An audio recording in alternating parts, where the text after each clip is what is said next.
ჩვენ დავბრუნდით და როგორც დაგპირდით სტუდიაში დავბრუნდით სტუმართან ერთად ჩვენი საუბრობთ ნეიროლინგვისტური პროგრამირების შესახებ. ეს გახლავთ ბატონი დავით ამირეჯიბი, ის გახლავთ ფსიქოლოგი და საქართველოს ფილოსოფიის პრაქსისის საზოგადოების დამფუძნებელი თავმჯდომარე. მოგესალმებით, დიდი მადლობა სტუმრობისთვის. მადლობა რომ მომიწვიეთ.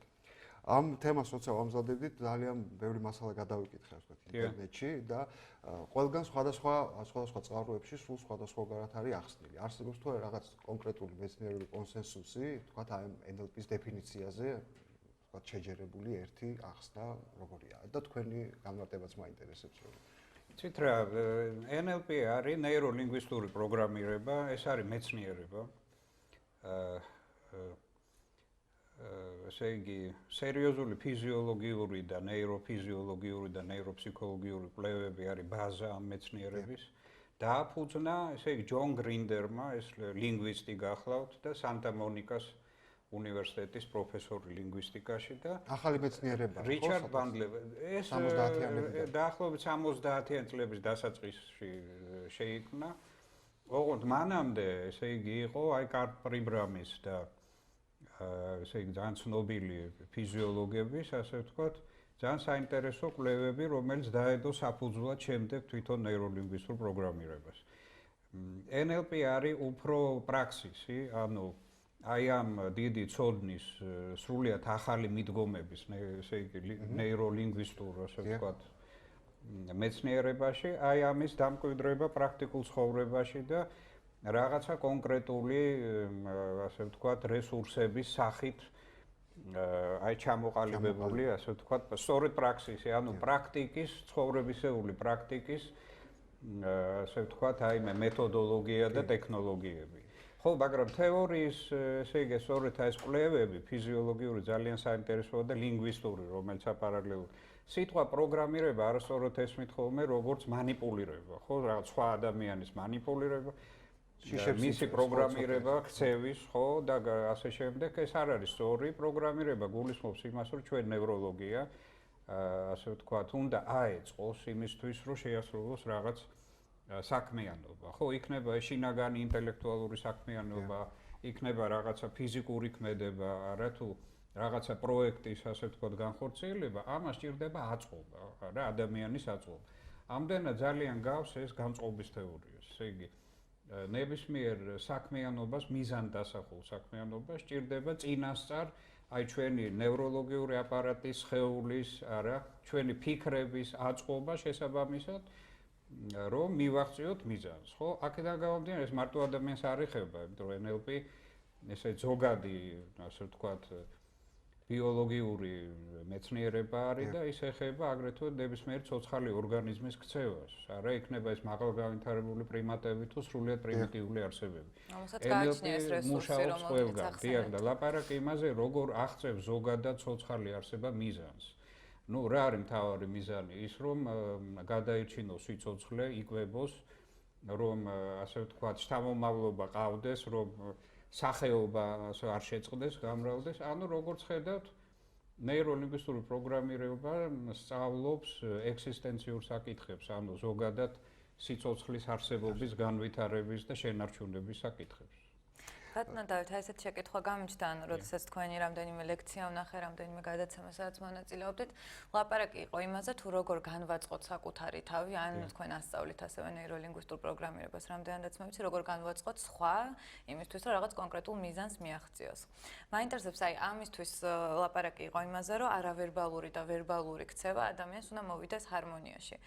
თუმცა შეიძლება ეს ბუნებრივად არ ხდებოდეს, ამას სჭირდება მუშაობა. რამდენად რეალურად ჰარმონიას პოულობს ადამიანის საკუთარ თავთან, თუ ეს არის უბრალოდ ხერხი რაღაც კონკრეტული მიზნის მისაღწევად, კონკრეტული პროექტის შესასრულებლად. საქმე ის არის, რომ იცით, აი ეს ახალი ხედვა სრულიად იმაში მდგომარეობს, რომ ჩვენი ფიქრები, ემოციები, ფენომენალური სამყარო, ხო, რომელიც ჩვენ გვაქვს, არსებითად არის დაკავშირებული სხეულთან. ანუ ეს ერთი სისტემა არის მთლიანი, ამას კიბერნეტიკული სისტემას ადარებენ ხშირად, ხო? ერთიანი განუყოფელი სისტემა, ამიტომ როგორც ჩვენ ვფიქრობთ, აი ისეთ მდგომარეობაში მოდის სხეული, არა, ესე იგი, აი ინერვაცია არა სხეულის არის შესაბამისი იმისა თუ რა ხდება ჩვენ კოგნიტურ სამყაროში, ჩვენ ფსიქოემოციურ სამყაროში, არა? აქედან გამომდინარე უყურე და პირიქით. ესე იგი, მაგალითად, ამასენად ვიყავი ერთ სკოლაში, სადაც ძალიან არ მომეწონა მერხები.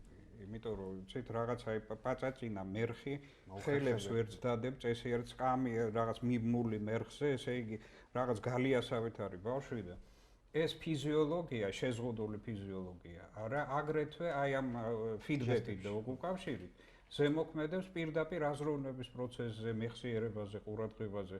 ანუ ისეთი პრობლემური, არარესურსული ფიზიოლოგიური სტატუსი არა უშლის ხელს ადამიანს იფიქროს, იყოს თავისუფალი აზროვნებაში, არა იმოძრაოს თავის კოგნიტურ სამყაროში, არა, ასე იგი მაგალითად პოეზიას ასწავლიდა ბავშვი რაღაცნაირად აი ესე ზის და ესე იგი ამასოች პოეზია თავისუფალი სუნთქვა, ხო, რაღაცა შილაღესთან კავშირში. ხო და აი ესეთი ფიზიოლოგია ჩვენ გვიშლის ხელს რომ აღვიქვათ ემოცია, აღვიქვათ სიღრმე, არა?